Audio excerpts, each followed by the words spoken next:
Next, we look at two examples of the usefulness of logarithms. So the first one is with air pressure. So air pressure at an altitude of h meters. So air pressure at an altitude of h meters is given by, so we have the pressure at an altitude of h is equal to the sea level pressure times e to the minus 0.00012 h. So where P0 is the pressure at sea level, which is approximately 101.3 kilopascals. Okay, so the question asks, at what altitude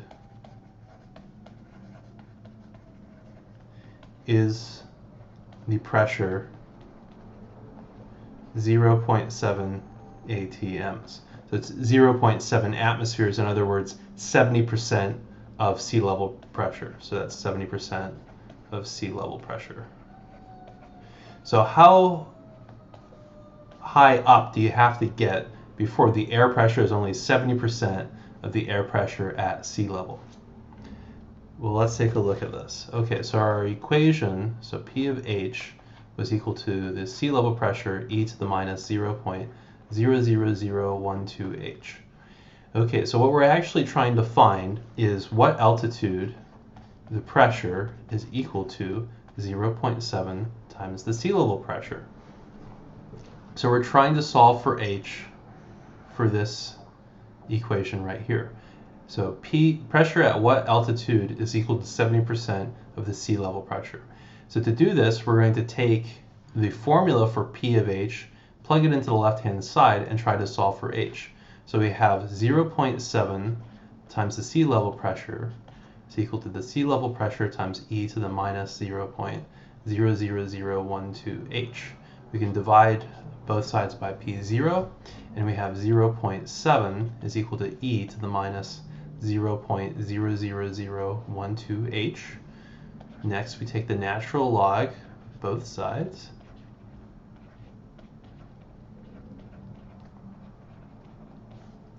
And recall that the ln of e to the x is just x, so this is just equal to minus 0.00012 h, like that. Also, if you want to rethink of this a different way, this exponent can come straight down to the front, and then ln of e is just equal to 1. So you can think of it like that too. So therefore, since we have this is equal to that, we have h is equal to the ln of 0.7 divided by negative 0.00012. Now there are a few things I want to do to simplify this. First of all, I want to take the inverse of 0.00012. So that's approximately negative 8,333.33 repeating times the ln of 0.7. And then second, I want to take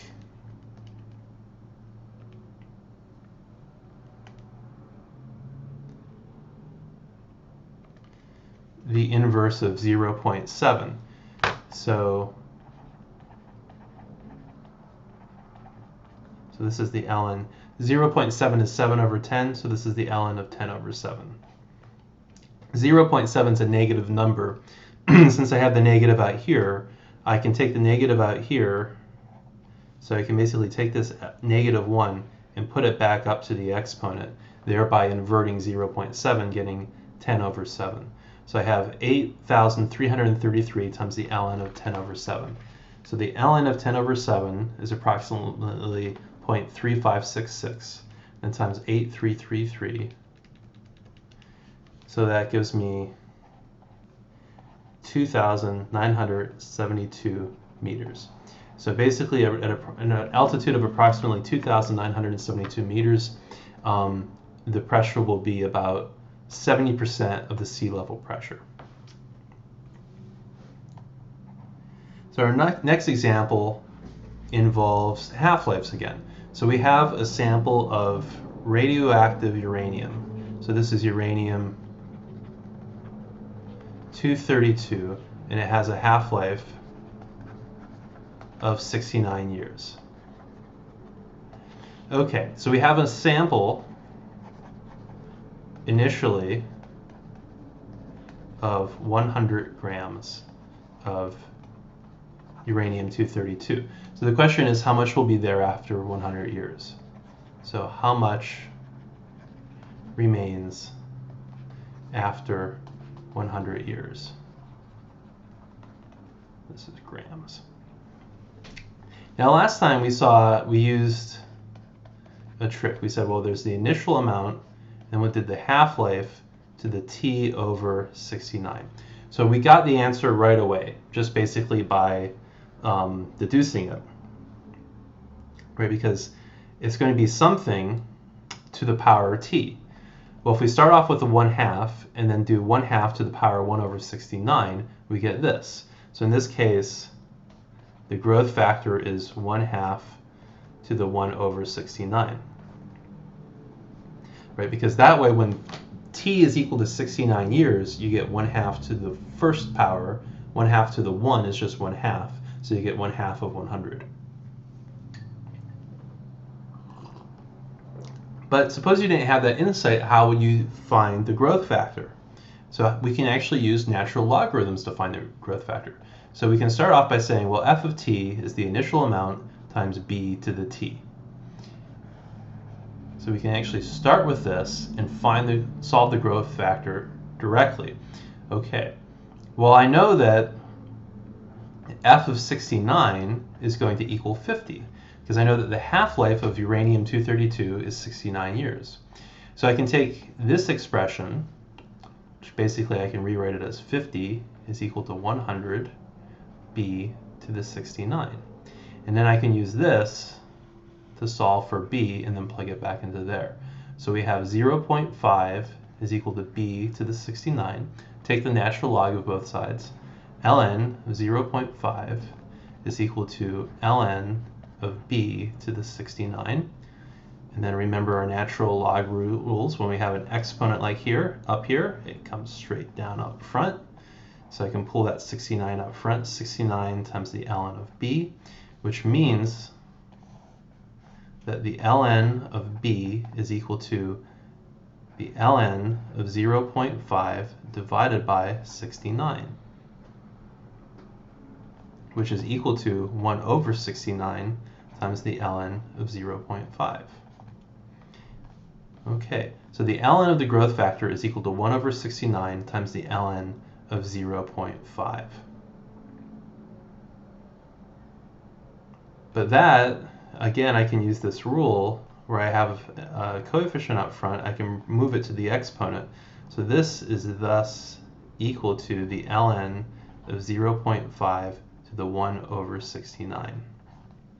So the ln of b is equal to the ln of 0.5 to the 1 over 69, which means that b is just equal to 0.5 to the 1 over 69, which is exactly what we got using kind of the intuitive approach that I did in the previous module. But we actually proved that it works using logarithms this time.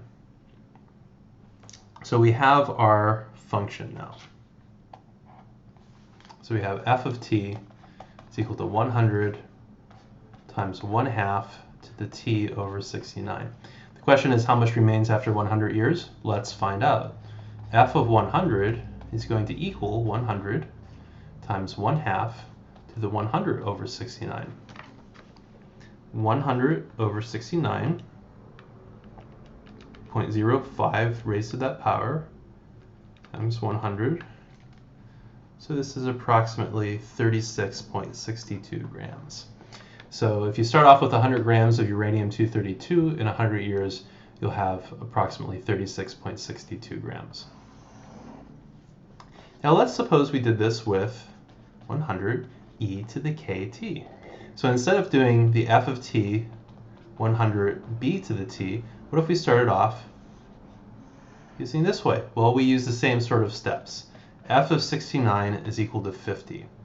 Okay, well 50 therefore is equal to 100 e to the 69k, right? Because f of 69, we just plug in 69 for t and we get that. So if the half-life is 69 years, there should be 50 grams of uranium left after 69 years. So 50 grams is equal to 100 e to the 69k. Okay, so now we need to, let's divide both sides by 100. So we have 0.5 is equal to e to the 69k. Take the natural log. ln of 0.5 is equal to the ln of e to the 69k, which is just equal to 69k. So recall that the ln of e to the x is just equal to x. So here we have ln of e to something, so it's just the something. Also, you can think of that, well, this can just move out front, and we have 69k times the ln of e. Well, what e to what power is equal to e? E to 1. So ln of e is just equal to 1, and we have 69k. Therefore, k is equal to the ln of 0.5, I'm looking over here on the left, divided by 69. So let's see how these two approaches mesh with each other. So we said that k was the ln of 0.5 divided by 69. We said that the growth factor was 0.5 to the power of 1 over 69. So are these consistent? Let's take a look. Well, here we had f of t was 100 b to the t, and over here we had f of t was equal to 100 e to the kt. Well, the relationship, if we equate the two, we would have e to the kt is equal to b to the t. Well, that means that e to the k should equal b. Well, so what is e to the k? So e to the k is just e to the ln of 0.5 over 69, which is equal to e to the 1 over 69 times the ln of 0.5. And we can do our little trick again, coefficient to the exponent. So this is just equal to e to the ln of 0.5 to the 1 over 69. Look at that. Now e to the ln of x is just x, so e to the ln of all this junk is just all that junk. So it's just equal to 0.5 to the 1 over 69. So e to the k is actually just equal to 1/2 raised to the power of 1 over 69.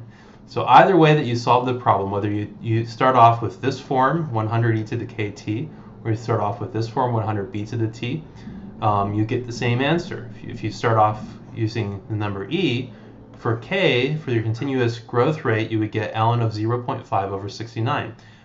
By the way, that's a negative number. Ln of anything between 0 and 1 will be negative. If you take ln of something greater than 1, you get positive number. So this is negative, indicating exponential decay. And then over here, we have b is equal to 1/2 raised to the 1 over 69, and it's a consistent thing. So whether you use this form or this form, you get the right answer, and they're both consistent with each other.